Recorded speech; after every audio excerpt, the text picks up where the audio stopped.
ஒரு குணசாலியான ஸ்திரீனால எவ்வளவு மோசமான நபரையும் மாத்த முடியும் அப்படிங்கிறதுக்கு ஒரு சின்னதா இன்சிடென்ட் சொல்றேன். ஸ்மித் விங்கிள்ஸ்வர்த் இவர் இங்கிலாந்துல சேர்ந்த ஊழியக்காரர். இவர் மிஷனரியா மாறதுக்கு முன்னாடி சாதாரண பிளம்பர் வேலை பார்த்துட்டு இருந்தாரு. ஒரு நாள் அவருடைய மனைவி பாலி ஒரு காஸ்பல் மீட்டிங் நடக்குது, நான் அதுக்கு போயிட்டு வந்துடுறேன்னு கேக்குறாங்க. அவரும் போ, ஆனா சரியா 7 மணிக்கெல்லாம் நீ வந்துடணும் அப்படின்னு சொல்றாரு. ஆனா மீட்டிங் முடியறதுக்கு லேட் ஆயிடுது. பாலி 7:30க்கு வராங்க. உடனே ஸ்மித் கதவை சாத்திட்டு திறக்கவே இல்லை. பாலி இரவு முழுவதும் அந்த இங்கிலாந்து குளிர்ல வெளியில இருந்து முழங்கால் படிட்டு ஜெபம் செய்து கொண்டே இருக்கிறாங்க. காலையில எழுந்து ஸ்மித் கதவை திறந்து பார்க்கும்போது பாலி முழங்கால் படிட்டு இரவு முழுவதும் ஜெபம் செய்தது அவருடைய இருதயத்தை அசைத்தது. பாலி உள்ள போய் காஃபி போட்டு வந்து கொடுக்கறாங்க. வேற எந்த வார்த்தையும் பேசாம அவங்களுடைய டெய்லி ஒர்க்ஸ் அவங்க செய்ய ஆரம்பிச்சிட்டாங்க.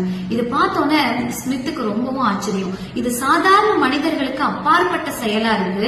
இவங்களால எப்படி இந்த அளவுக்கு இருக்க முடியுது? பாலி வணங்கக்கூடிய தெய்வம் விசேஷித்தவர் என்கிறத அவர் புரிஞ்சுக்கிறாரு. தன்னுடைய வாழ்க்கையை கிறிஸ்துவுக்காக ஒப்பு கொடுக்கிறாரு.